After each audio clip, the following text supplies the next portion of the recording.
Oke, Assalamualaikum warahmatullahi wabarakatuh. Selamat pagi semuanya teman-teman. Apa kabarnya? Semoga kita dalam kondisi sehat walafiat. Tetap semangat ya teman-temannya, walaupun kita masih tetap belajar dari rumah. Oke, kali ini saya menggunakan metode pembelajaran yang berbeda. Jadi saya akan upload bahan ini di channel YouTube saya di Lapak Dosen, dan kemudian nanti kalian simak gitu ya. Setelah kalian simak, nanti saya akan undang teman-teman untuk masuk ke Zoom meeting ya. Jadi ya untuk mereview itu yang pertama, untuk mereview, kemudian juga untuk ya diskusi itu yang kedua, lalu juga pastinya ya untuk absen gitu ya. Jadi nanti pada saat saya undang untuk masuk ke Zoom ini, itu mungkin ya, pastinya nanti setelah kalian melakukan ya, setelah kalian menonton channel YouTube saya gitu. Jadi ini kan nanti kita mulai jam 10 ya kan, kalian mulai jam 10, nanti mungkin sekitar jam setengah 12 gitu ya. Ya paling cuma setengah jam lah, setengah jam sampai 40 menit. Kita akan review menggunakan aplikasi Zoom Meeting ya, review, diskusi dan juga absen gitu ya. Gitu. Jadi ini supaya apa? Ya supaya lebih efektif aja sih kalau menurut saya. Jadi nanti kan kalian bisa lebih apa? Jadi kalian bisa pelajari dulu, kemudian kalian simak gitu ya. Setelah itu kalian coba apa namanya? Coba tanya-tanya ke saya atau ke diskusi gitu loh. Oke, untuk pertemuan ketiga kali ini kita akan membahas mengenai bisnis model Canvas gitu ya. Jadi bisnis model Canvas ini yang sudah saya apa? Ada buku itu bisnis model generation yang sudah saya uh, share di grup ya. Jadi lewat linknya WeTransfer. Uh, jadi di sini kita akan membahas bisnis model Canvas yang merupakan bagian dari bisnis plan yang akan kalian buat nantinya gitu loh. Oke, jadi pembahasan di sini kita akan membahas mulai dari bisnis plan-nya dulu gitu ya. Jadi kan kita akan membahas mengenai bisnis plan-nya dulu, kemudian apa sih manfaatnya bisnis plan gitu loh. Ini kan biasanya kan mungkin kalian sering dengar bisnis plan gitu ya. Nah, itu kira-kira manfaatnya apa? Kemudian juga bagaimana kita alur membangun sebuah bisnis gitu ya. Ini akan berbeda dengan apa biasanya mungkin kalau kalian pernah dengar membangun bisnis di masa-masa lalu gitu kan ya. Kemudian juga baru kita masuk kepada bisnis model Canvas. Jadi di bisnis model Canvas ini ada 9 blok utama ya. Nanti kan kita bahas lebih detail lagi, tapi saya coba sebutin secara cepat aja. Jadi mulai dari value proposition, kemudian juga mengenai customer segments, kemudian juga mengenai channeling, kemudian juga mengenai customer relationship, juga key activities, key resources, key partnership, revenue stream, dan juga cost structure gitu ya. Oke, kemudian juga kalian akan membahas ini setelah itu akan membahas mengenai marketing mix. Jadi kalau sayangnya mungkin kalian belum kalian ini kan mungkin belum dapat pelajaran mata kuliah manajemen pemasaran. Nah, di sini juga ada kita akan membahas mengenai marketing mix. Marketing mix itu ada 4 unsur ya. Awal 4 unsur, jadi ada yang sering juga disebut dengan 4P, yaitu mulai dari product, price, promotion, place, kemudian ditambah lagi dengan 3. Jadi apabila memang perusahaan merupakan perusahaan jasa, yaitu adalah physical evidence, kemudian juga people, dan juga ada prosesnya. Nanti kan kita bahas ya secara lebih mendetail lagi gitu ya. Kemudian juga kita akan bahas mengenai konsep dasar dari pemasaran gitu ya. Itu. Oke, sekarang kita lanjut aja untuk masuk kepada slide-nya ya teman-teman ya. Oke, di layar kalian ini sudah muncul ya mengenai slide itu bisnis model Canvas. Oke, sebelum kita masuk kepada bisnis model Canvas sendiri, saya mau coba jelaskan ini mengenai perencanaan usaha atau bisnis plan. Apa sih itu bisnis plan ini? Jadi bisnis plan itu pasti adalah sebuah dokumen. Jadi sebuah cetak biru lah, gitu, sebuah dokumen atau cetak biru yang menyatakan keyakinan dan juga kemampuan dari sebuah bisnis untuk dapat menjual barang ataupun jasa dengan menghasilkan keuntungan yang memuaskan. Jadi keuntungannya itu pasti memuaskan, ya, nggak sekedar profit tok, tetapi juga bisa memberikan kepuasan gitu loh. Menarik bagi para penyandang dana. Nah, kita sini lihat ada kata menarik bagi penyandang dana. Maksudnya apa? Gitu. Jadi terkadang kan gini, kawan membuat sebuah bisnis plan gitu kan ya, kemudian kalian jalankan usahanya gitu kan sesuai dengan bisnis plan, kemudian 2 tahun 3 tahun jalan mungkin kalian membutuhkan injeksi dana, ya kan? Ya pastinya orang yang menginjeksi atau orang yang bertindak sebagai investor ini ya mereka memiliki tujuan kan, ya mereka misalnya menginjek dana misalnya 1 miliar sesuai dengan kebutuhan kalian, ya pasti dia menginginkan adanya keuntungan dari uang yang diinvestasikan di tempat kalian gitu kan. Makanya ini disebut dengan menarik bagi penyandang dana. Kira-kira profitnya ini menarik nggak sih bagi para penyandang dana gitu kan? Kira-kira dividennya berapa gitu loh, ya kan? Berapa besar sih dividennya gitu kan? Itu yang bisa menarik bagi penyandang dana. Kira-kira dari perusahaannya bisa memberikan komitmen berapa persen sih return on investment-nya gitu kan, atau ROI-nya gitu. Oke, kita lanjut. Lalu kalau menurut Histridge itu business plan itu merupakan dokumen tertulis yang disiapkan oleh wirausaha yang menggambarkan semua unsur-unsur yang relevan. Jadi baik dari internal perusahaannya, internal organisasinya maupun eksternal dari organisasinya untuk memulai usaha. Jadi yang isinya merupakan perencanaan. Jadi mulai dari planning, kemudian juga permodalannya, kemudian juga manufacture dan juga pastinya sumber daya manusianya gitu loh. Jadi makanya juga ada permodalan. Pastinya kan juga masalah dari pengusaha ini dia membutuhkan pihak ketiga atau menggandeng investor gitu kan supaya perusahaan ini bisa berkembang gitu, bisa tumbuh berkembang dan juga menghasilkan profit yang lebih gitu loh. Oke, next itu jadi kita udah bicara mengenai pengertian dari business plan. Nah, sekarang kita lihat apa sih manfaat dari business plan ini gitu kan.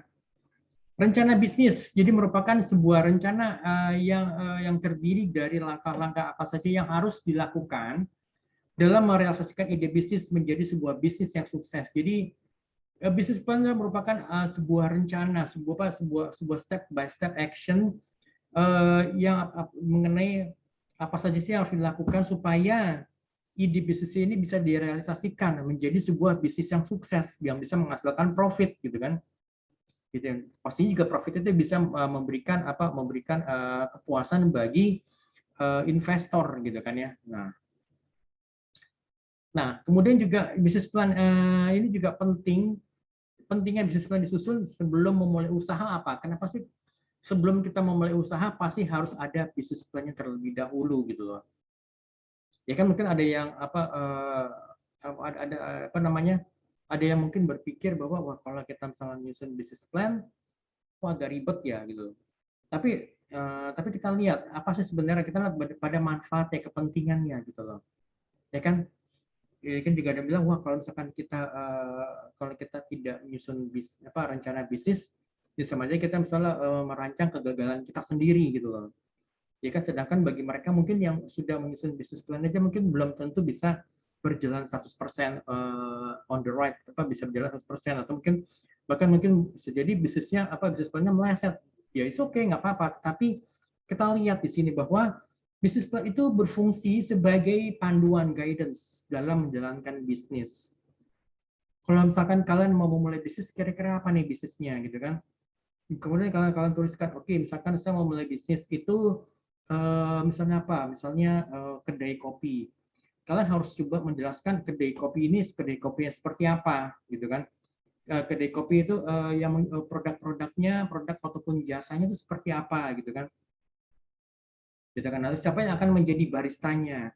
Kemudian juga siapa nanti yang akan tanggung jawab untuk misalnya yang tanggung jawab misalnya untuk bagian keuangannya, gitu kan? Ya mungkin juga siapa yang tanggung jawab untuk misalnya bagian keuangan ataupun kasir gitu kan.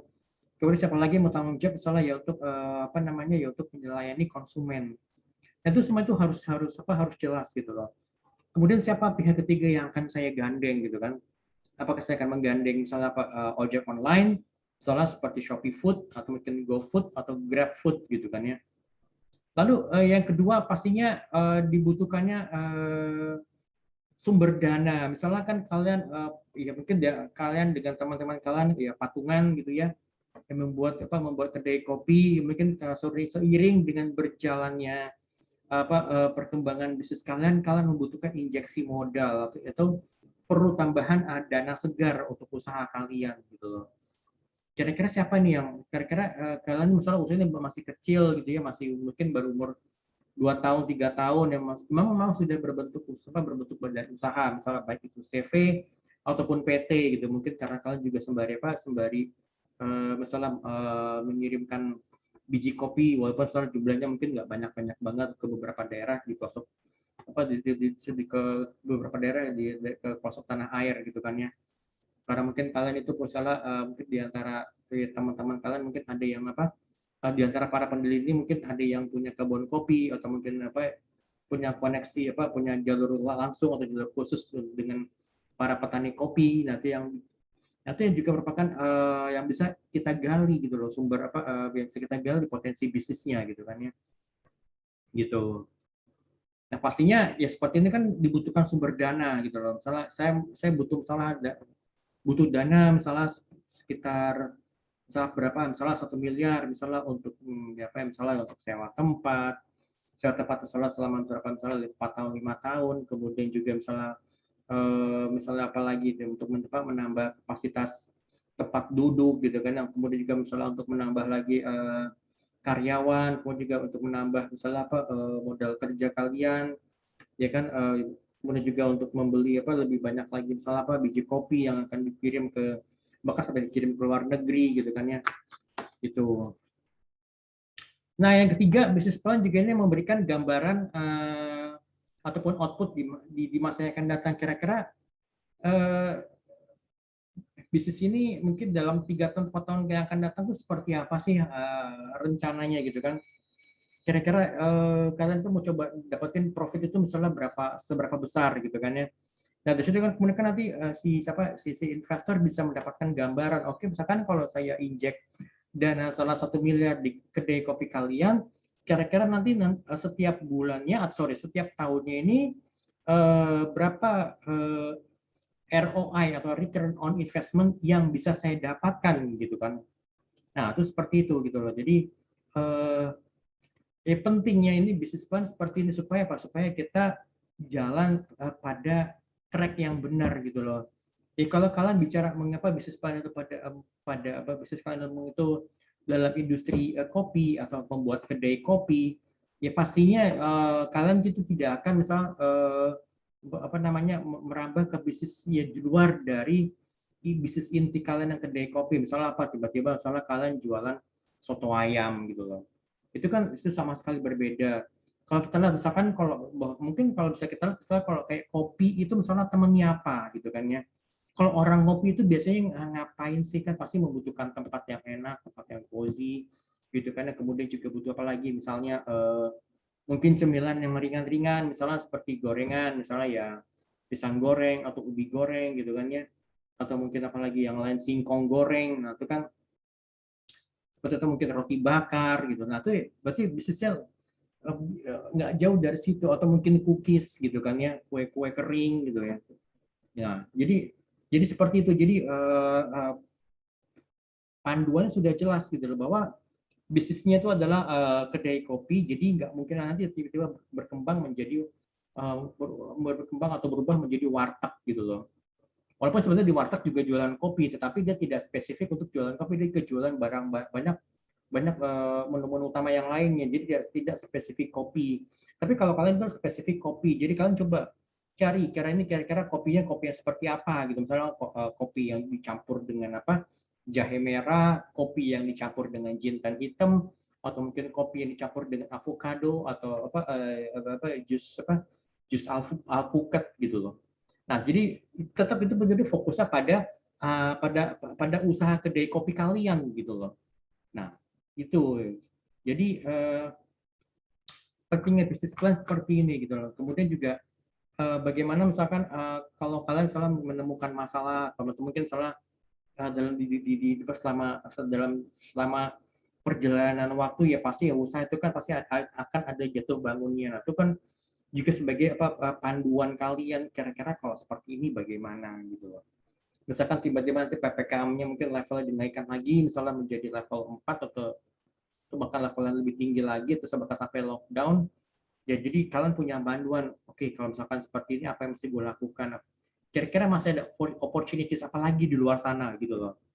Gitu kan opportunitiesnya apa? Sedangkan kalau misalnya kita ngelihat kita sudah ada threats, sudah ada ancamannya, maksudnya sudah ada ancaman. Jadi wah ini misalnya karena adanya PPKM yang level dinaikin, jadi orang sudah tidak boleh lagi misalnya untuk makan di tempat gitu. Jadi harus take away, itu pesan bawa pulang gitu. Atau mungkin misalnya dengan menjalin kerjasama misalnya dengan ojek online gitu kan. Nah itu seperti itu gitu loh. Oke, sekarang kita lihat bagaimana kita bisa membangun alur bisnis. Ini bedanya membangun alur bisnis di masa lalu dan juga di masa sekarang gitu loh. Kalau dulu misalkan kita punya ide gitu ya, oke ide gue misalnya mau bangun misalnya ya sesuai dengan kemampuan saya. Mungkin bagi zaman dulu misalkan kalau orang itu membuat usaha itu bukan karena dia melihat peluang, tetapi karena mungkin dia terdesak oleh kebutuhan. Ya gue mau nggak mau ya gue harus dagang, gue mau nggak mau ya gue harus misalnya gue harus keliling misalnya dagang misalnya mie bakso gitu kan ya, karena hanya itu kemampuannya dia gitu loh. Itu jadi itu seperti itu, jadi bukan karena orang dulu bisnis bukan karena dia melihat adanya peluang, tapi lebih kepada necessity, kebutuhan. Gue harus dagang, ya gue harus keliling gitu, karena gue harus buka apa, ya gue harus dagang di pinggir jalan pakai tanda biru, karena apa, karena hanya itu kemampuan saya. Kalau nggak begitu ya keluarga saya nggak bisa makan gitu kan ya. Nah kalau sekarang tuh model bisnisnya berbeda. Ya kita punya ide, kita tuangkan ke dalam apa bisnis model kanvas gitu kan ya.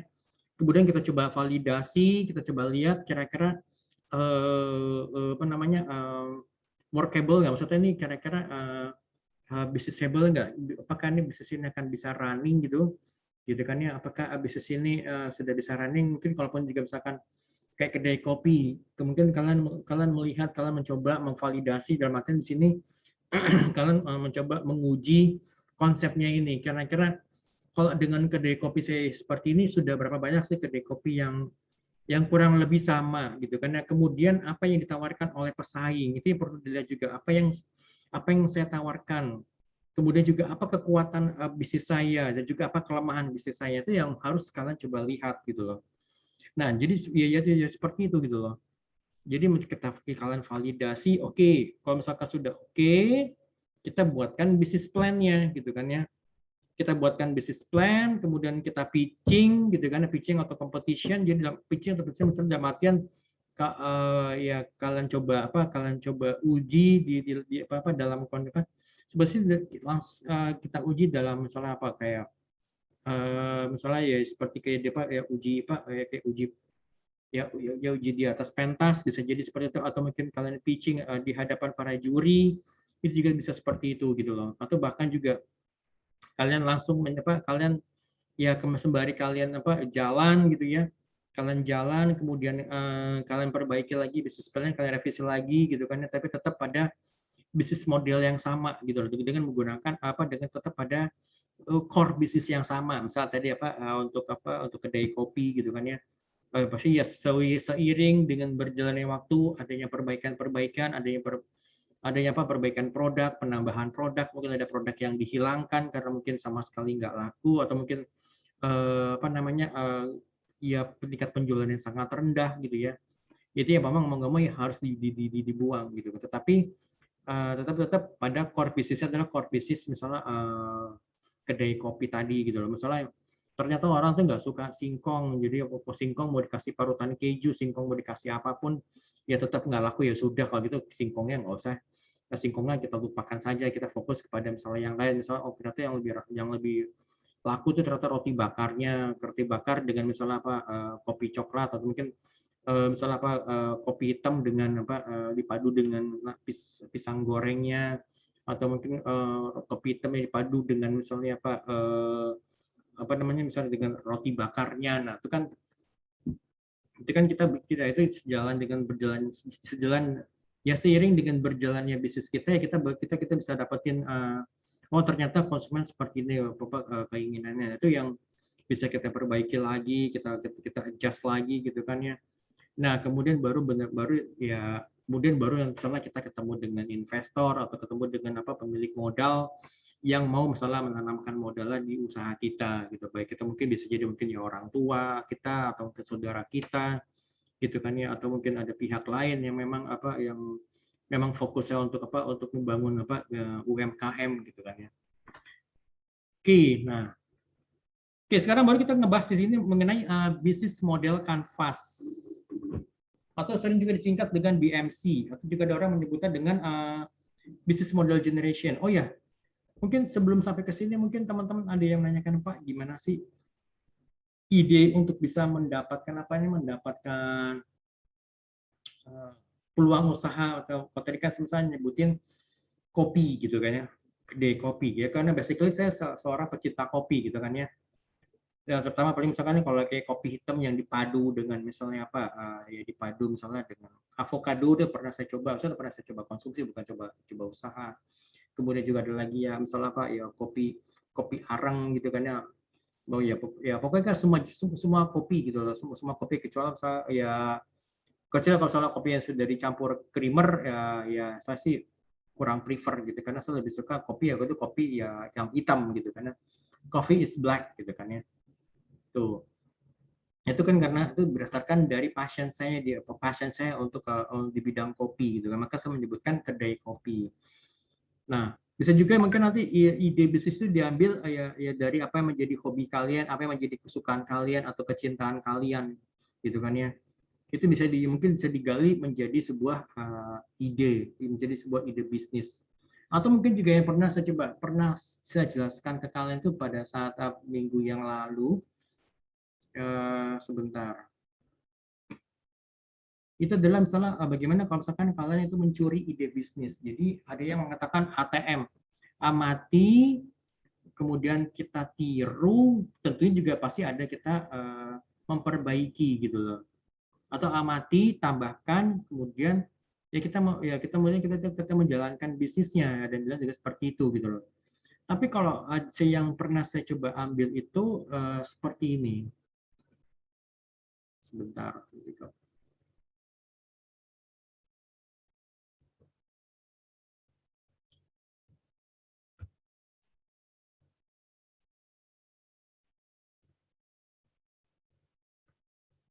Nah, seperti ini. Gimana sih kalian bisa mencuri atau mencari ide? Mungkin kalau mencari atau mencuri ide gitu. Mungkin kita ngeliat seperti kayak apa cara berpikirnya ala seniman. Jadi setiap seniman itu pasti pernah ditanya seperti ini. Dari mana sih kamu dapetin ide? Nah, si sang seniman itu pasti akan menjawab, saya mencurinya. Jadi bagaimana cara berpikir seorang seniman? Ya pertama ya kita harus cari tahu apa yang layak dicuri. Kemudian kita lanjutkan gitu loh. Tapi juga kita lihat di sini bagaimana uh, sorry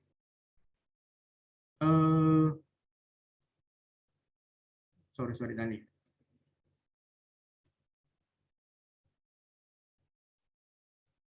Kira-kira kalau apa namanya bagaimana sih cara mencari atau cara mencuri idenya nih? Kita lihat sini ada dua versi ya, maksudnya curian yang bagus sama curian yang buruk gitu ya.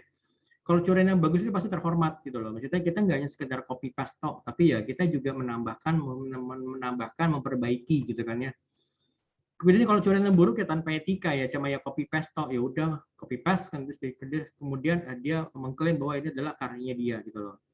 Curiannya bagus, kita harus memahami terlebih dahulu. Ini kira-kira ini yang dilakukan seperti apa. Kalau misalkan kedai kopi yang dibikin ini, apa sih konsepnya? Jadi konsepnya dia makan di tempat, kemudian bagaimana interiornya gitu kan, bagaimana di interior sama menggunakan misalnya menggunakan temanya tema vintage gitu, misalnya temanya tema vintage, banyak bermain dengan kayu gitu kan, kemudian juga interiornya lebih kepada misalnya interior zaman bahla gitu kan ya, mungkin menggunakan kursi-kursi kayu, kursi atau meja-meja kayu yang model zaman bahla banget gitu ya.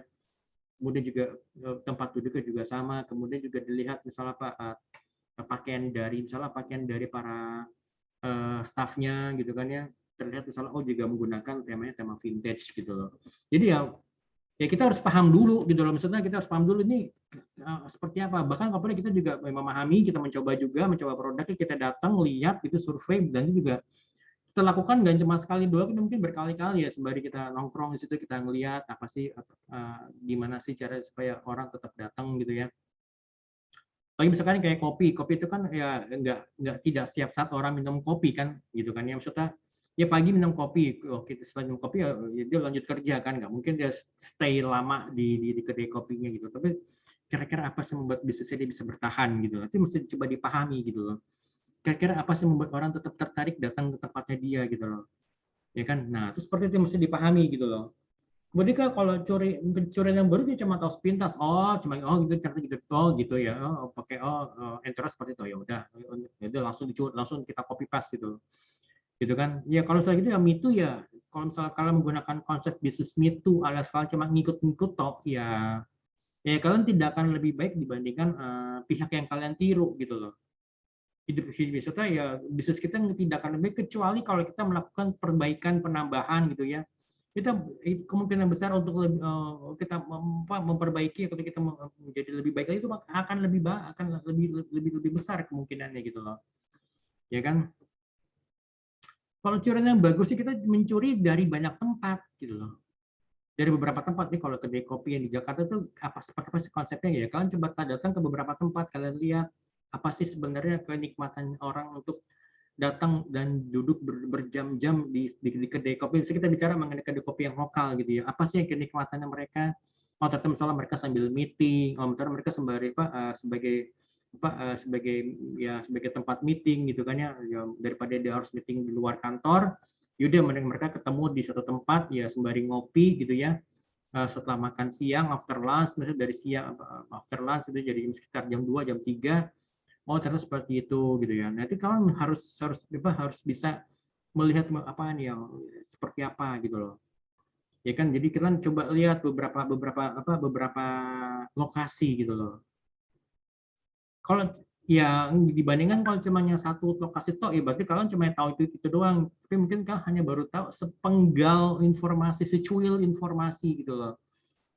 Nah, kalau curian yang bagus itu kalian harus mencantumkan sumbernya. Seperti yang saya cantumkan di sini ya, ini saya ambil dari bukunya Austin Kleon yang judulnya Still Like an Artist. Jadi kalian itu mencuri seperti hal seorang seniman gitu loh. Ya kan, kalian cantumkan sumbernya. Ini saya ambil dari beberapa tempat. Ini saya coba ambil dari beberapa tempat, dari kedai-kedai kopi yang ada di Jakarta dan sekitarnya, yang di sekitar daerah perumahan, di sekitar daerah perkantoran. Kemudian saya perbaiki lagi konsepnya, gitu kan. Misalnya dengan mengusung misalnya tema misalnya tema Jawa, gitu ya. Misalnya mungkin para staffnya itu misalnya menggunakan misalnya baju lurik gitu, walaupun misalnya ke bawahnya dia tetap pakai celana biasa, walaupun kalau pakai kain kan nggak mungkin banget gitu ya, karena akan menghambat pekerjaannya gitu ya. Kemudian kalau ancurannya bagus pasti ya akan dirubah, ya pasti akan dirubah sesuai dengan kemampuan atau juga kemauannya. Jadi nggak hanya sekedar mencotek, copy paste, kemudian mengklaim bahwa ini hasil karya gue gitu, nggak bisa gitu loh. Ya kan, curian yang bagus juga pasti harus kita padukan antara beberapa konsep.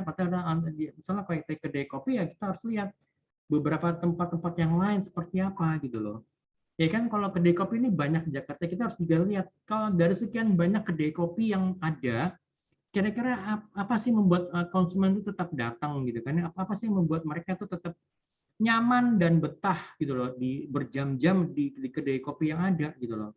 Apa sih membuat mereka seperti itu? Nah, itu yang harus coba kita padukan dari beberapa tempat gitu loh. Nah, kenapa sih mereka seperti itu gitu loh, dan juga ya pastinya kita akan tambahkan apa sih dari mayoritas kedai kopi yang kalian sudah survei gitu ya.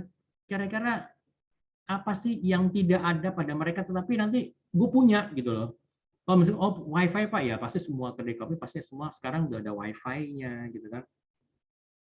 Oh, kedai kopi misalnya kedai kopi pasti ada promosinya ya. Semua kedai kopi pasti memberikan promosi, bahkan juga mereka memberikan gimmick gitu. Misalkan mereka mereka menjual gimmick, misalnya misalnya menjual mugnya gitu kan, yang menjual gelas keramiknya dengan menambahkan logo atau brandnya dia, atau mungkin juga misalnya dia menjual kaos gitu kan, yang ya, atau mungkin juga dia menjual seperti kayak termos gitu kan, yang memang bisa ditaruh ditaruh kopi mereka, atau bahkan juga misalkan kalau dia beli beli kalau dia beli mugnya ini, atau mungkin dia beli tumblernya itu yang dengan brand dia, misalkan kalau dia datang untuk take away dia bisa mendapatkan mendapatkan diskon atau potongan. Tapi semua orang sudah lakukan hal yang kurang lebih sama. Kira-kira apalagi yang belum ada gitu loh, ya kan? Ya kan, itu yang mesti coba kalian pikirkan, apalagi yang belum ada ya gitu ya. Nah, itu seperti itu. Bahkan di kalau kalian mungkin pernah, kalian juga mungkin datang ke misalnya ke luar kota. Kalau kedai kopi di luar kota seperti apa sih? Bahkan juga saya pernah ke Cirebon, itu ada rumah makan yang memang dia juga menjual kopi. Dia buka 24 jam, si engkohnya si ownernya, si engkohnya juga dari dia standby di situ, duduk di situ, dia juga sembari ngobrol sama pengunjungnya. Apakah seperti itu mungkin yang bisa bertahan gitu kan? Bahkan juga si engkoh juga merosting kopinya, biji kopinya di situ juga sama. Jadi konsumen bisa melihat juga, konsumen bahkan bisa mencium biji kopinya, mencium bau aroma kopinya. Bahkan kalau kita baik, kita ngobrol, dan kita ngobrol, terkadang juga si ownernya, si engkohnya, dia memberikan satu cangkir kopi gratis buat konsumennya gitu loh, supaya supaya ya konsumen tetap datang balik lagi gitu loh. Nah, itu merupakan sesuatu sebuah keunikan gitu, yang kalau misalkan kita cari di kedai kopi yang dari luar negeri gitu, yang kedai kopi luar negeri yang yang internasional, mungkin nggak ada gitu kan suasana seperti itu, yang dia merosting biji kopinya, dan semua konsumen bisa melihat, bisa mencium aromanya gitu kan. Ini kan berbeda gitu loh. Oke, ya seperti itu. Jadi itu bagaimana kita bisa mencuri ide gitu ya. Itu tentu ya sesuaikan dengan passion kalian, sesuaikan dengan diri kalian juga gitu loh. Ya kan, misalkan kalau kalian misalnya berbisnis kuliner, mungkin kulinernya misalnya kuliner diantar juga ada kuliner makanan laut, misalnya seperti ikan atau udang. Tapi kalau misalnya kalian mencium bau amisnya ikan atau mungkin kalian terasa enak atau mungkin terasa nggak mual, atau mungkin bahkan nggak betah. Kira-kira cocok nggak misalkan kalau kalian tetap mencoba berbisnis kuliner gitu kan. Itu yang mesti perlu dipikirkan juga gitu kan ya. Oke, nah ini. Oke, sekarang kita balik lagi ke ini ya, kemana tadi yang BMC atau business model canvas, atau juga sering disebut dengan business model generation gitu ya. Oke, here we go. Oke, apa itu business model canvas? BMC atau business model canvas merupakan suatu kerangka kerja yang membahas model bisnis dengan disajikan dalam bentuk visual, seperti kayak kanvas lukisan, supaya mudah dimengerti dan dipahami gitu kan ya. Jadi kita bacanya enak. Oh, apa yang menjadi keunikan bisnis kalian, siapa konsumen kalian gitu kan ya, kemudian bagaimana siapa partner kalian gitu kan ya. Kemudian bagaimana kalian bisa mendapatkan profit gitu, bagaimana aliran dana kalian itu. Sebenarnya kan profit itu merupakan seperti kayak darah buat tubuh gitu kan. Bagaimana bisnis bisa berjalan kalau tidak bisa membuat profit gitu kan ya. Nah, itu seperti itu gitu. Kemudian aktivitas apa sih yang utama yang harus dilakukan, yang harus ada di usaha kalian. Nah, itu yang harus bisa dijelaskan gitu loh. Oke. Nah, kemudian secara umum BMC dikembangkan dengan mempertimbangkan adanya 9 blok utama, tadi sudah pernah sebelumnya saya jelaskan secara sekilas. Jadi 9 blok utama ini harus diperhatikan. Ya, karena ini pemetaan sebuah model bisnis gitu ya. Jadi semua 9 blok utama ini ada pada satu halaman yang sama, maka dalam satu kanvas. Jadi kita bacanya enak gitu loh. apa sih keunikannya, apa sih menjadi keunikan bisnis ini, siapa konsumennya, dan terus seterusnya gitu kan. Jadi yang membuat bisnis model Canvas ini unggul karena ya simplicity-nya, kesederhananya ya, cuma satu halaman tok gitu loh. Dan itu bisa powerful, memberikan pemahaman mengenai model bisnis secara utuh. Apalagi misalkan kalau kalian present di hadapan para investor yang which is mungkin kalian nggak punya banyak waktu, tetapi kalian harus bisa menyampaikan secara jelas, secara utuh dalam waktu yang singkat ya, kalian bisa menggunakan BMC ini, bisnis model Canvas gitu loh. Oke, saya kasih contohnya ini sebentar. Ini ada contoh, jadi dalam satu lembar yang sama ya. Ini dia. Here we go. Ini dia. Oke, mengenai urutannya nanti akan saya jelaskan ya. Kita mulai dari mana, tapi yang jelas ini saya coba memberikan pemahaman kepada bahwa hanya dalam satu halaman yang sama, kalian itu bisa mendapatkan, jadi si pembaca bisa mendapatkan pemahaman mengenai bisnis yang kalian tawarkan atau bisnis yang kalian geluti gitu loh. Ya kan mulai dari value proposition, sini kemudian juga customer relationship, kemudian juga ada channels, kemudian juga ada customer segment, nanti saya akan jelaskan satu persatu ya. Kemudian di sebelah kiri ini ada key activities-nya, key resources, kemudian juga key partners, dan di bagian bawahnya ada cost structures. Cost structure jadi struktur harga, baik itu ada yang fixed cost ataupun juga variable cost, dan juga revenue streams atau juga ini dari mana aliran dana itu mengalir masuk ke perusahaan kita gitu loh. Itu. Nah, ini coba nanti kalian nanti kan saya share di grup. Ya, kalian coba perhatikan dulu bahwa dalam satu halaman yang sama ini si calon investor gitu karena bisa mendapatkan gambaran siapa sih kalian, apa itu bisnis kalian, dan apa kelebihan dari bisnis kalian. Jadi ini dari pengalaman saya ya. Pengalaman saya waktu itu memperkenalkan aplikasi transportasi online kepada calon investor. Walaupun secara meetingnya seperti ini, secara menggunakan Zoom, tapi tetap si investor itu menanyakan satu hal yang sudah pernah saya jelaskan ke teman saya ini yang punya aplikasi ini, ownernya.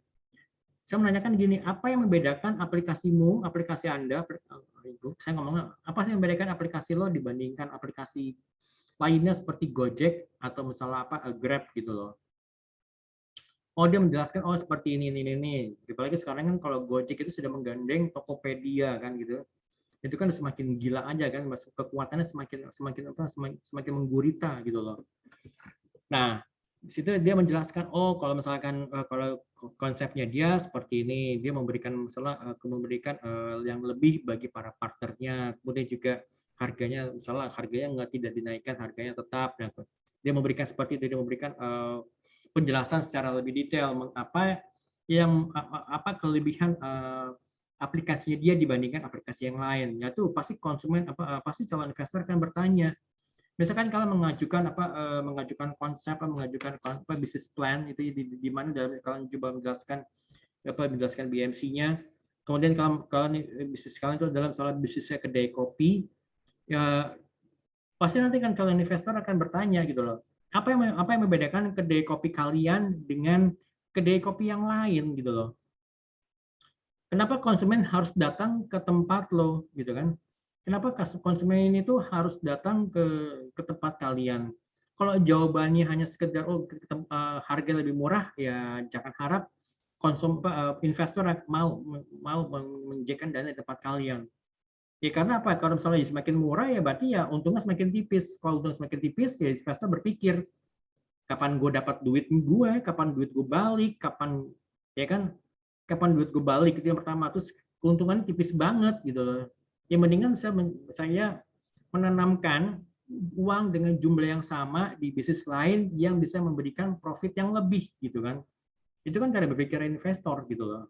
Itu yang mesti kalian harus bisa kalian pahami gitu loh. Oke ya teman-teman. Oke, sekarang kita masuk lagi, kita coba jelaskan lebih detail lagi. Oke, kita lihat apa sih sebenarnya keuntungan apa sih kegunaan dari BMC ini. Jadi BMC ini ya bisa digunakan untuk semua bisnis lain ya, tanpa terbatas sektor usahanya, mau sektor kuliner, mau sektornya dalam apa namanya seperti kayak apa namanya perusahaan-perusahaan besar, korporasi besar, ya BUMN sekalipun. Kemudian BMC ini sangat membantu untuk mempercepat proses analisa kekuatan dan kekurangannya, strength and weakness bisnisnya seperti apa, kita bisa tahu gitu kan ya. Kelebihan saya apa nih, gitu kan ya. Kelebihan saya pada produksi, kelebihan saya itu adalah pada misalnya apa, pada produksinya, misalnya kedai kopi tadi, karena misalnya kalian baru baru mulai berapa bulan ya, jalan hampir mungkin jalan 2 tahun, kalian misalnya di situ kalian mempunyai kelemahan. Kelemahannya adalah kalian tidak bisa lah untuk apa pemasarannya, untuk apa ya, untuk apa bisa supaya orang mau lebih datang lebih sering lagi. Nah, gimana caranya ya? Pasti ya, kalau misalnya kalian menggandeng pihak ketiga, misalnya seperti apa? Seperti misalnya Gojek gitu ya. Jadi kalian menggunakan aplikasi apa? Produk kalian tuh ada di aplikasi Gojek, produk kalian juga ada di aplikasi apa? GrabFood, kemudian juga ada di aplikasi apa? Shopee Food. Nah, jadi seperti itu. Jadi bagaimana? Ya pasti kan ya bisnis itu pasti ada, kalian punya kelebihannya, kalian punya kekuatannya, tapi di sisi yang lain kalian juga punya kelemahannya. Itu yang harus bisa apa namanya kita sikapi gitu loh. Kita punya peluang di luar sana gitu kan, tapi juga kita punya peluang, kita punya strength, itu yang harus kita garap gitu loh. Dengan strength-nya kita ini kita bisa menggarap peluang yang ada di luar sana gitu loh. Gitu kan? Gitu ya. Oke ya, teman-teman ya. Oke. Sekarang kita lihat ya, jadi secara umum, jadi BMC tadi yang ada 9 blok itu dibagi ke dalam 3 bagian utama, yaitu adalah offering, kemudian juga customer, dan juga infrastructure gitu ya. Sebenarnya ada satu lagi itu adalah cost gitu kan ya. Oke, kita lihat satu persatu ya. Tadi ini kan sudah saya jelaskan, oke, yang masuk pada offering itu adalah value proposition gitu kan. Lalu yang kedua, yang masuk kepada customer ini yang 3 di sebelah kanan ini, customer relationship, channel, kemudian juga customer segment gitu kan ya. Kemudian yang masuk kepada infrastructure. Infrastructure ini adalah di bawah sini yang ini key activities-nya apa, kemudian key resources-nya, key partners-nya siapa gitu kan ya. Perhatikan ya. Apa yang menjadi aktivitas utamanya, apa yang menjadi resource utamanya gitu kan ya. Kemudian juga siapa yang menjadi partner utamanya gitu loh. Nah, kemudian cost structure. Ini bagian yang keempat adalah bagian cost ya. Cost structure itu misalnya apa namanya ini, bagian cost adalah misalnya cost structure dan juga revenue stream. Cost structure itu berarti ya biaya yang harus dikeluarkan, mau nggak mau ya gue harus ngeluarin biaya gitu. Misalnya untuk biaya sewa tempat itu yang masuk pada fixed cost kan. Jadi mau nggak mau ya lo mau sepi, mau PPKM ya tetap harus bayar tempat gitu kan, soalnya sewa bulanan gitu kan. Itu masuk pada fixed cost. Kemudian apa lagi? Misalnya misalnya bayar kebersihan gitu kan, tetap harus bayar kan, bayar kebersihan, bayar keamanan misalnya. Itu masuk kepada fixed cost. Kemudian misalnya apa lagi? Gaji pegawai. Ya kan? Ya pegawai ya tetap harus digaji gitu kan ya. Pegawai harus tetap digaji kan. Walaupun misalnya PPKM level dinaikin, tapi karena dia sudah mulai bekerja, tetap ya gajinya harus tetap dibayar. Mungkin walaupun salah bonusnya mungkin dikurangin gitu. Nah, makanya ada lagi yang misalnya variable cost. Variable cost misalnya seperti tadi misalnya seperti tadi seperti bonus gitu kan, karena bonus itu kan bervariasi kan tergantung dari total penjualan. Kemudian juga misalnya untuk biaya untuk ingredients atau bahan baku atau bahan mentahnya gitu kan, yang itu ya perlu dipikirkan gitu kan, itu masuk kepada variable cost. Nah, kemudian revenue stream. Revenue stream ini berarti kita bicara ya mengenai ya darahnya usahanya ini, maksudnya aliran dananya dari mana gitu loh. Ya pasti dari para konsumen yang datang gitu kan ya. Misalnya dari kedai kopi berarti konsumen yang datang, kemudian juga apalagi misalnya konsumen yang take away, Kemudian juga misalnya apa, ojek online gitu kan ya, itu berarti masuk dari situ. Kemudian juga mungkin ada yang beli, buyer yang seperti yang beli biji kopi gitu ya, datang datang ke kedai kopi kalian beli biji kopi, atau mungkin buyer yang memesan biji kopi secara online. Nah, itu masuk kepada revenue stream. Oke, kita lihat sekarang ya satu persatu ya. Kita mulai dari yang pertama. Ini perhatikan ya susunannya kalau saya menjelaskan. Pertama saya pasti selalu menjelaskan pada value proposition ya. Saya menjelaskan mulai dari value proposition. Kemudian yang kedua, saya masuk kepada customer segment.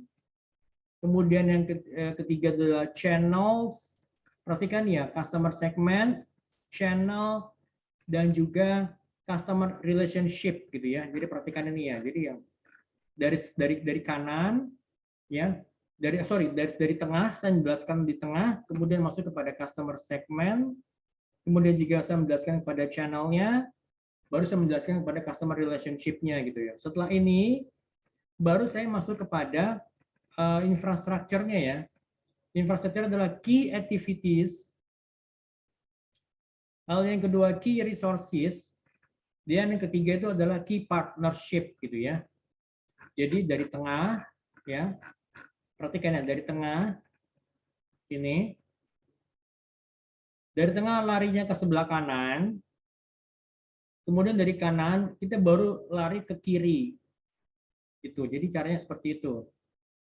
Ya, di kiri ya mulai dari key activities, key resources, key partners gitu. Atau mungkin agak dibalik juga boleh. Tapi tetap mulai itu dari tengah sini ya. Jadi value proposition masuk kepada customer relationship, customer segment, channels, baru pada key activities, key resources, dan key partners. Baru setelah itu di sini yang ada bagian atas selesai semua, kita bicara mengenai cost ya. Itu costnya mulai dari mana? Mulai dari cost structure juga bisa mulai dari revenue stream, dan juga untuk yang cost structure gitu loh. Oke. Oke, sekarang kita lihat detailnya. Apa itu value proposition? Ya, teman-teman ya. Apa itu value proposition? Jadi kalau di bisnis itu pasti ada produk ataupun jasa yang ditawarkan kepada konsumen. Jadi di blok sini, jadi value proposition itu mencakup ya mengenai produknya, mengenai layanan yang ditawarkan kepada calon konsumen, dan juga kita harus menjelaskan apa yang menjadi keunikan produk ataupun jasa kalian dibandingkan dengan pesaing lainnya. Itu yang harus dijelaskan di bagian value proposition ini. Apa sih keunikan jilbab kalian? Apa sih menjadi keunikan dari jilbab segi empat kalian, misalnya gitu. Di luar dari harga ya. Kalau semua orang main perang harga ya udah mati lama-lama gitu kan.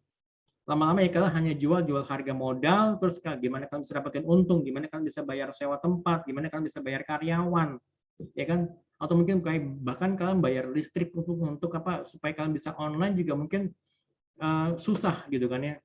Nah makanya pasti ya bisnis harus ada profitnya. Karena bisnis dari profitnya berarti kalian harus bermain itu di luar dari faktor harga gitu loh.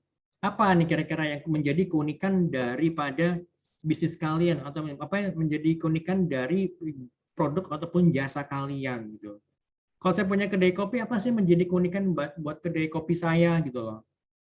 Gitu kan. Ya misalnya kedai kopi misalnya digabung misalnya dengan apa? Dengan co-working space gitu loh. Ya kan? Jadi misalnya ya kalau misalnya apa? Kalau misalnya ternyata ya dia mau kerja, mulai kerja mau kerja di kedai kopi saya, monggo silakan, sudah disediakan tempat, walaupun juga pasti nanti ada charge yang berbeda dibandingkan pembelian kopinya. Misalnya charge sekian jam, ya mungkin ada minimum sekian jam. Nah kalau misalnya sudah mencapai misalnya minimum tertentu, dia bisa mendapatkan diskon pembelian kopi atau diskon untuk produk lainnya. Jadi seperti itu. Jadi mungkin itu bisa jadi itu merupakan salah satu keunggulan kedai kopi saya misalnya gitu kan ya. Nah, apalagi yang menjadi keunggulan dari kedai kopi kalian? Itu mesti yang harus kalian coba lihat. Apa yang menjadi keunikannya? Makanya kalian perlu tahu dulu industrinya, perlu tahu dulu tadi yang kalian perlu melihat dulu nih gitu loh. Melihat mencontek dari banyak tempat. Sedikit kalian sudah kalau misalnya mencontek dari banyak tempat, kalian tahu nih apa nih kelebihan produk saya, Atau mungkin kalau misalkan kalian misalnya kalian kalian melakukan apa roasting biji kopinya itu di hadapan konsumen juga misalnya bisa jadi mungkin salah satu keunikan dari bisnis kalian. Jadi mesin roastingnya itu kalian taruh di depan, kalian roasting di hadapan konsumen, ya kan? Tadi yang misalnya biji kopinya dari warna hijau berubah warna, misalnya seperti itu. Itu menjadi merupakan keunikan kalian di situ gitu loh. Lalu yang kedua, customer segment. Customer segment itu menjadi menjadi blok area yang paling utama karena dari sinilah pelanggan kita. Dari sinilah kita menjelaskan siapa yang menjadi pelanggan kita, siapa yang menjadi konsumen kita. Karena dari mereka lah kita akan bisa mendapatkan pemasukan. Dari mereka ini ya bisnis kita bisa hidup gitu loh. Itu.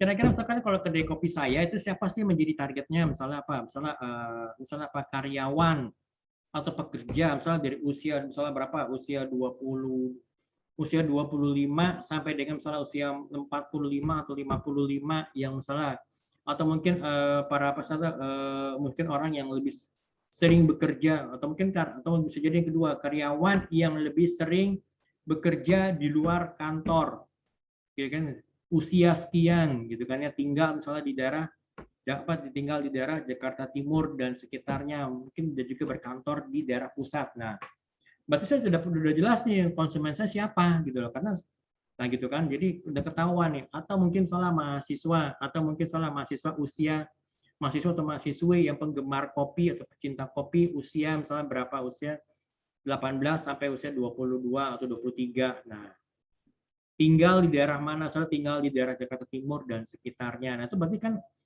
segmen saya itu sudah jelas. Ya, jadi saya bisa mendefinisikan konsumen siapa yang menjadi konsumen saya dengan jelas gitu loh. Gitu misalkan kalau cuma sekedar tulis pria, wanita, misalnya pria atau ibu rumah tangga yang usia berapa, itu harus jelas gitu loh. Ibu rumah tangganya sudah punya anak belum gitu nah.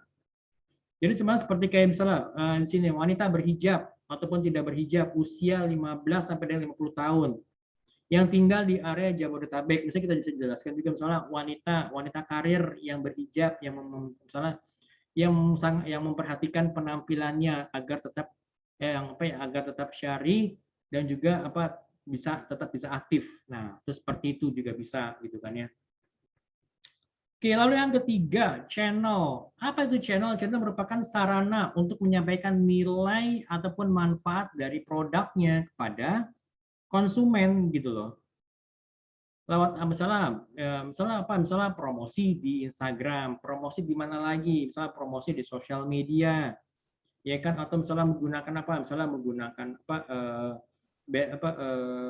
menggunakan pihak eh, misalnya pasang misalnya iklan misalnya di mana di sosial media misalnya di YouTube kah atau mungkin pasang iklan di mana misalnya di online game seperti itu gitu atau mungkin misalnya menggunakan endorser gitu ya misalnya seperti kayak di mana di sini di jilbab itu misalnya menggunakan public figure Fatin ya itu untuk mempromosikan jilbabnya juga boleh atau mungkin misalnya siapa atau mungkin kalian punya usaha jilbab ya kalian sendiri yang sebagai modelnya gitu kan tuh.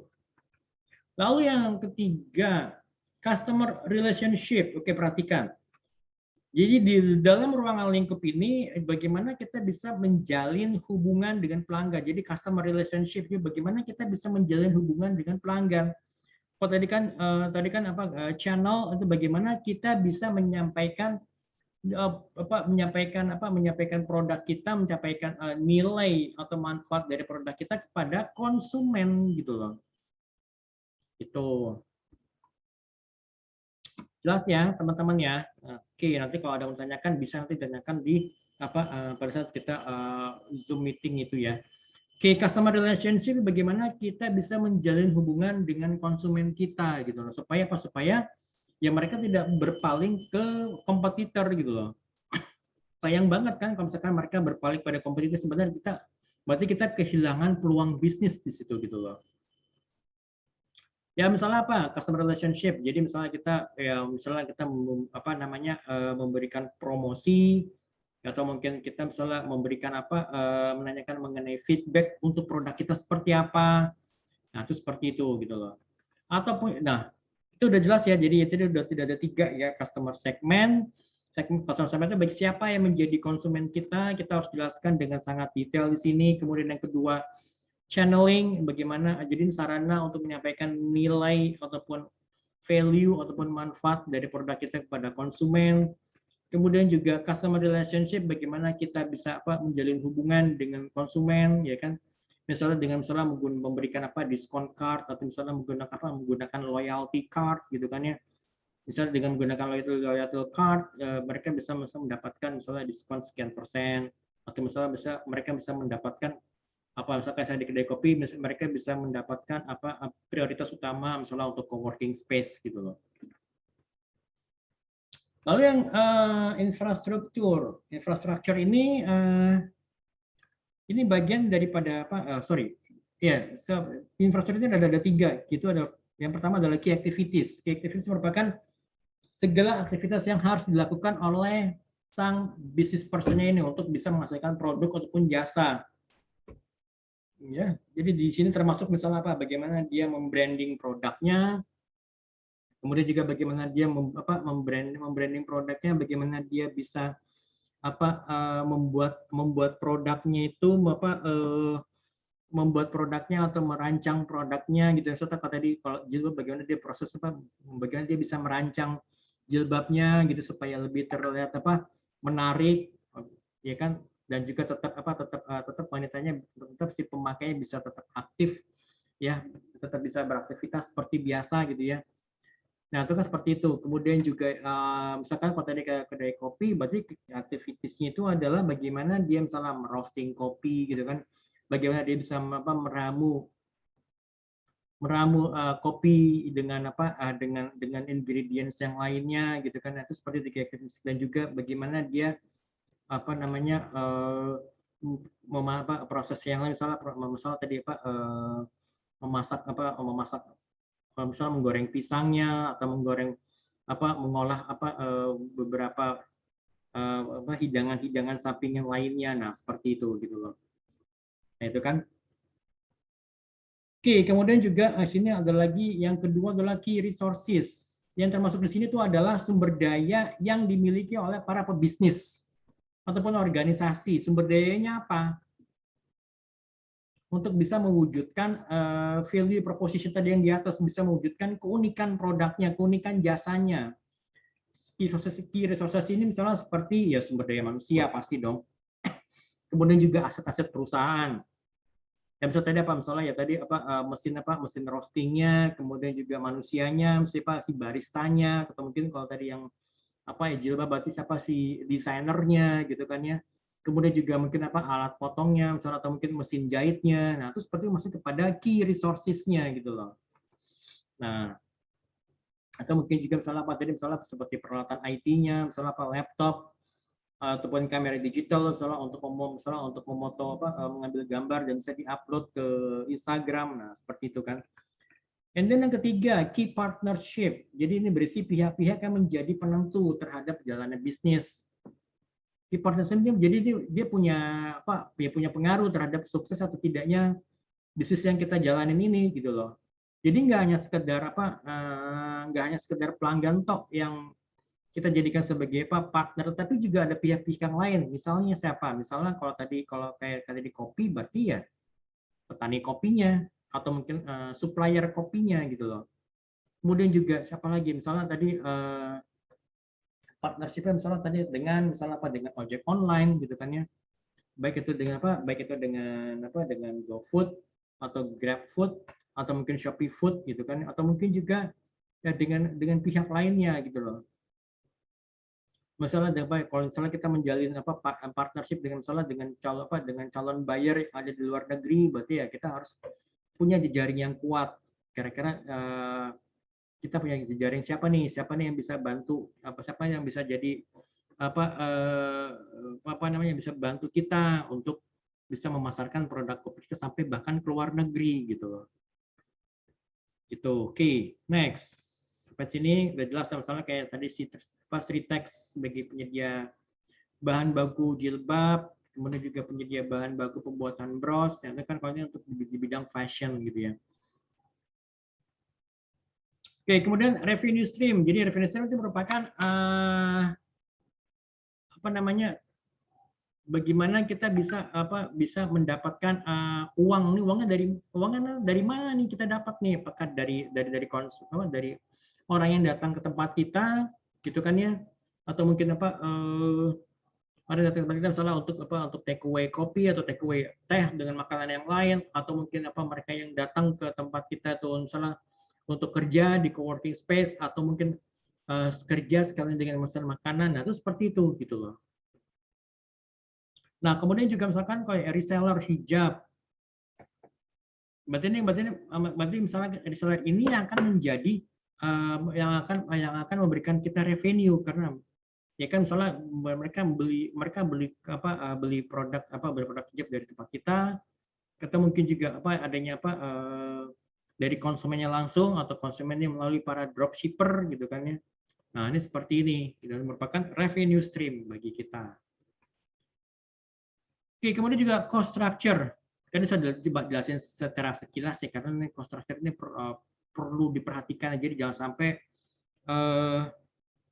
itu sih ya kita ya ini gini kan, kalau revenue ini kan pemasukan, ya kan? Revenue pemasukan, kemudian cost structure ini merupakan pengeluaran gitu. Jadi jangan sampai nanti pengeluarannya itu lebih besar dibandingkan pemasukannya, pasti rugi gitu kan.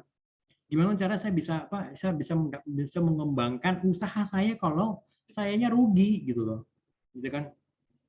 Jadi cost structure itu apa sih? Jadi cost structure itu meliputi biaya yang harus dikeluarkan, ya kan. Makanya saya bilang tadi kan, kalau tadi revenue stream itu duit masuk gitu ya, kalau sekarang cost structure merupakan duit yang keluar gitu loh. Duit yang keluar supaya apa? Supaya untuk misalnya bisa memasarkan produk kita, bagaimana kita bisa memproduksi pas dari jilbabnya, bagaimana kita bisa memproduksi kopinya gitu kan ya, juga bagaimana kita bisa memasarkan produknya ataupun juga memasarkan bisnis kita gitu loh. Jadi tentunya ya dengan pelayanan pengelolaan biaya yang benar, ya bisnisnya bisa berjalan dengan efisien, dengan hemat, dan juga bisa meminimalkan risiko kerugian. Jadi biaya-biaya yang dikeluarkan misalnya yang jelas tadi, misalnya untuk biaya sewa tempat gitu kan ya, sewa tempat, kemudian biaya keamanan gitu kan, biaya misalnya biaya sampah, atau mungkin yang lain biaya lingkungan yang lainnya. Itu merupakan bagian dari biaya yang harus dikeluarkan. Berarti masuk kepada fixed cost gitu kan ya. Ya mau nggak mau ya harus keluar gitu kan. Mau PPKM level 2, level 4 ya biaya sewa tempatnya sama gitu kan. Misalnya per bulan misalnya berapa, 500.000 gitu kan ya.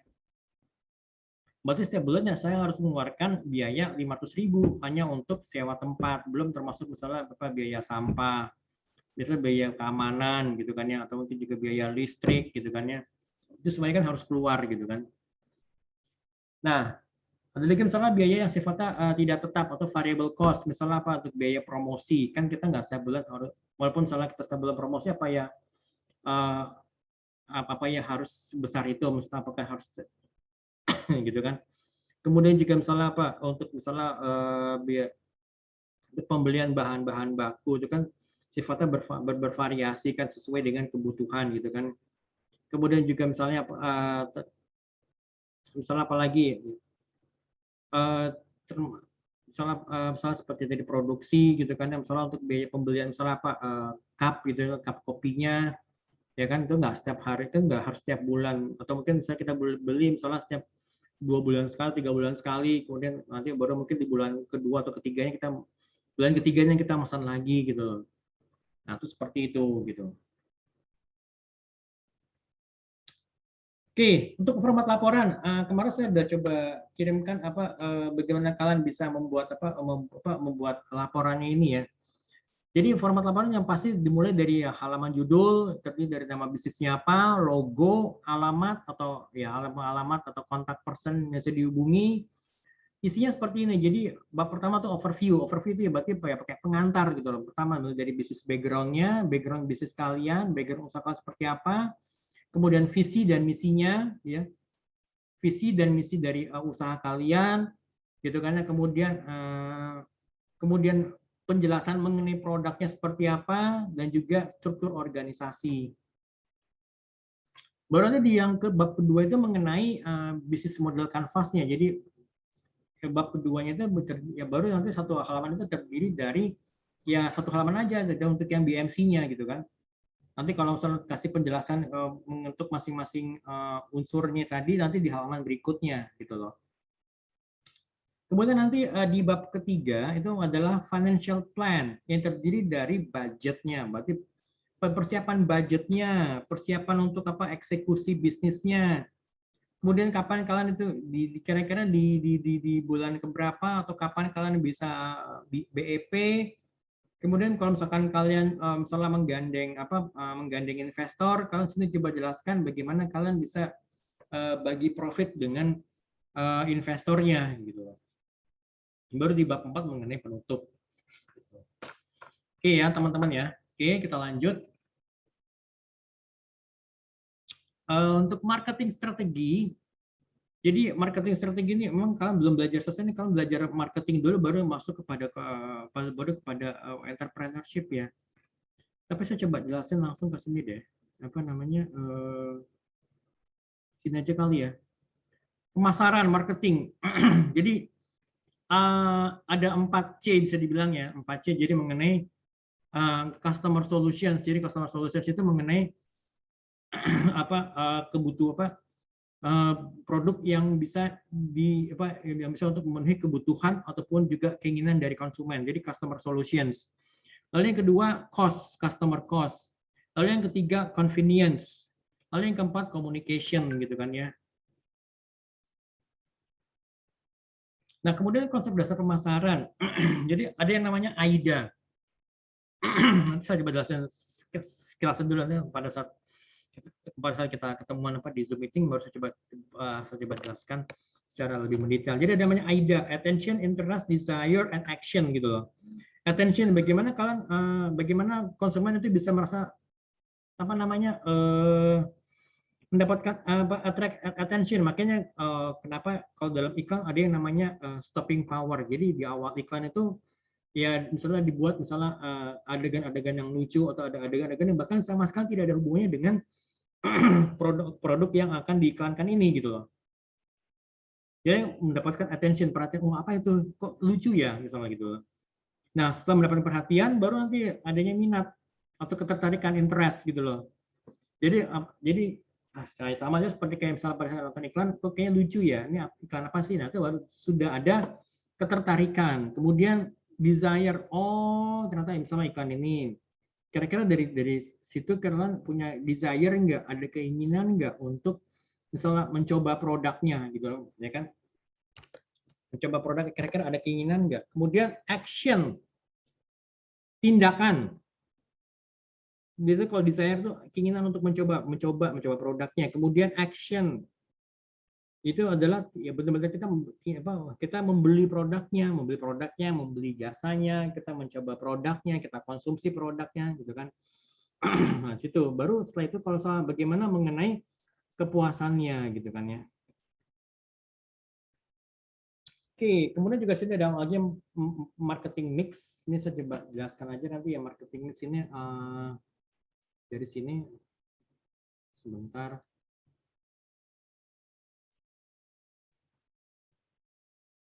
Here we go. Marketing mix ada 4P. Jadi ada produk, price, promotion, place. Jadi produk tadi sebagai apa? Customer solution. Jadi ada variasi produk itu masuk ke sini. Kualitas produk, desainnya, packagingnya, feature-feature yang ditawarkan, nama produknya, logonya, kemudian warranty-nya, jaminannya berapa lama gitu kan ya.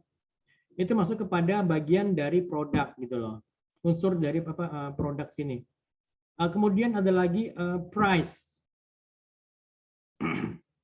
Price itu harga, jadi ada daftar harganya, diskonnya, atau mungkin tahapan-tahapan pembayarannya. Misalkan kalau misalnya membeli misalkan kalian yang membeli rumah, itu kan pasti ya itu ada credit terms-nya gitu kan ya, ada DP-nya, kemudian mau cicilnya berapa lama, itu bagian dari price gitu kan ya. Kemudian promotion, sales promotion ya, promosi harga. Misalnya kalau misalnya tadi di kedai kopi, kalian misalnya co-working space misalnya minimum 3 jam, kalian akan mendapatkan potongan harga misalnya 10% untuk kopi. Nah, itu merupakan bagian dari promosi penjualan, kemudian juga advertising, iklan. Iklan misalkan kalian iklankan misalnya di Instagram, kalian iklankan di sosial media, itu merupakan bagian dari advertising. Kemudian juga ada sales force, tenaga penjualnya. Misal tadi kalau di properti itu pasti ada sales yang yang menyebarkan menyebarkan brosur gitu ya, atau daftar harga untuk perumahannya, itu juga merupakan bagian dari sales force. Kemudian juga public relations, ya pasti ya, adalah public relations adalah orang yang menerangkan atau orang yang bertanggung jawab untuk sebagai PR-nya, sebagai kontak personnya antara orang antara konsumen dengan perusahaan. Bisa jadi mungkin yang jadi PR adalah juga sales force gitu. Tapi terkadang juga dia ada juga memang yang pihak lain yang atau orang lain yang bertindak spesial sebagai PR-nya gitu loh. Lalu place itu merupakan channel itu bagaimana si konsumen bisa mendapatkan produk kalian atau jasa kalian. Coverage, kira-kira seberapa jauh sih jangkauannya gitu kan ya, kira-kira kedai kopi saya ini produknya bisa dijangkau sampai seberapa jauh nih. Apakah seluas wilayah Jakarta Timur saja, atau mungkin juga Jakarta Timur berikut dengan salah Bekasi, kalau mungkin perbatasan gitu ya. Kemudian juga beberapa yang lain salah seperti inventory, kemudian juga lokasi lokasi kalian, lokasi produk kalian, lokasi kedai kalian, itu juga merupakan bagian dari place gitu loh.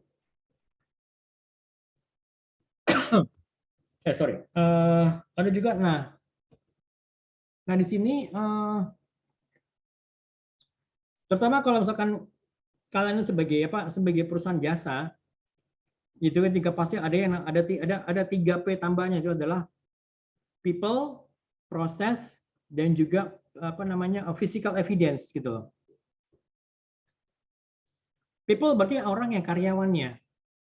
Itu misalnya ya jadi mungkin mitra kita. Misalkan kalau tadi saya kedai kopi, mitra saya siapa? Mitra saya berarti adalah para petani kopinya, gitu kan ya. Siapa lagi mitranya? Adalah misalnya orang-orang yang orang-orang misalnya siapa yang ada di yang ada di kantor saya atau di kedai kopi saya, misalnya siapa baristanya, kemudian siapa lagi mungkin helpernya gitu kan ya, termasuk saya sendiri sebagai people-nya gitu kan ya. Nah gitu. Nah kemudian prosesnya apa? Jadi prosesnya jadi ya terkait mengenai tadi pelayanan perusahaan. Jadi kan berarti sini kita bicara mengenai key activities-nya. Key activities-nya ada masuk kepada prosesnya. Berarti misalnya proses roasting-nya, kemudian proses apa lagi? Proses kepada pembuatan produknya gitu kan. Kemudian juga misalnya proses apa lagi? Proses misalnya bagaimana kita bisa menjual produknya gitu kan. Mungkin di sosial media, atau mungkin di online game, seperti itu. Kemudian physical evidence, berarti misalnya kalau saya berarti ya bangunannya gitu kan ya, bangunan kedai kopinya ya kan, dilihat seberapa cozy-nya tempat saya misalnya untuk sebagai tempat nongkrong, seberapa nyamannya kedai kopi saya yang digunakan sebagai tempat untuk misalnya co-working space gitu kan. Itu merupakan bagian dari physical evidence ya kan. Juga mengenai desain interior, jadi kan misalnya temanya apa nih? Temanya misalnya tadi kalau vintage, tadi saya di awal di depan juga jelaskan kan ya, misalnya vintage kah, atau tema industrial gitu kan, yang sekarang lagi happening gitu kan. Itu merupakan bagian daripada physical evidence gitu loh. Nah itu yang perlu diperhatikan. Jadi marketing mix untuk perusahaan jasa berarti ada 7P, berarti ada dari produk, price, promotion, place gitu kan, kalau sini di urutnya itu kan ada produk, place, kemudian price, people, promotion, proses, dan physical evidence. Ya sama aja sebenarnya 7P gitu kan. Itu. Nah, ini yang perlu diperhatikan kalau misalkan kalian ingin membuka usaha jasa ya misal kalau kayak kuliner ya pasti kan adalah jasa kan, nggak mungkin kan kalau misalnya kayak kuliner ayam ya siapa yang mau goreng ayamnya kalau nggak ada orangnya kan gitu, nggak ada chefnya gitu, siapa yang mau bikin kopi, siapa yang akan roasting kopinya ya kan, Karena kan kalau perusahaan jasa berarti nggak hanya sekedar jualan produk toh, tetapi juga dibundling dengan jasanya. Makanya adanya 7P ini gitu loh. Gitu. Oke, kita balik lagi kepada slide tadi ya. Ini oke, ini udah. Oke, nah ini kalian bisa coba konsep pemasarannya. Kalau sekarang memang konsep pemasaran sudah di-combine dengan adanya namanya digital marketing gitu ya. Digital marketing itu yang benar-benar memang yang mengintegrasikan antara yang traditional marketing dan juga saluran digital marketing misalnya lewat internet baik itu di sosial media ya kan atau memanfaatkan apa search engine apa optimization-nya itu bagian daripada digital marketing gitu loh. Oke, itu ya teman-teman ya. Oke, oke, untuk ini nanti saya coba jelaskan lebih detail lagi nanti pada saat apa pada saat kita bertemu pada saat saya Zoom meeting di itu ya. Dari saya sih itu aja. Nanti kalian kalian simak videonya, kalian coba lihat kalau ada yang mau dicatat, kalau ditanyakan monggo silakan gitu ya. Oke, nah, sampai ketemu lagi nanti ya.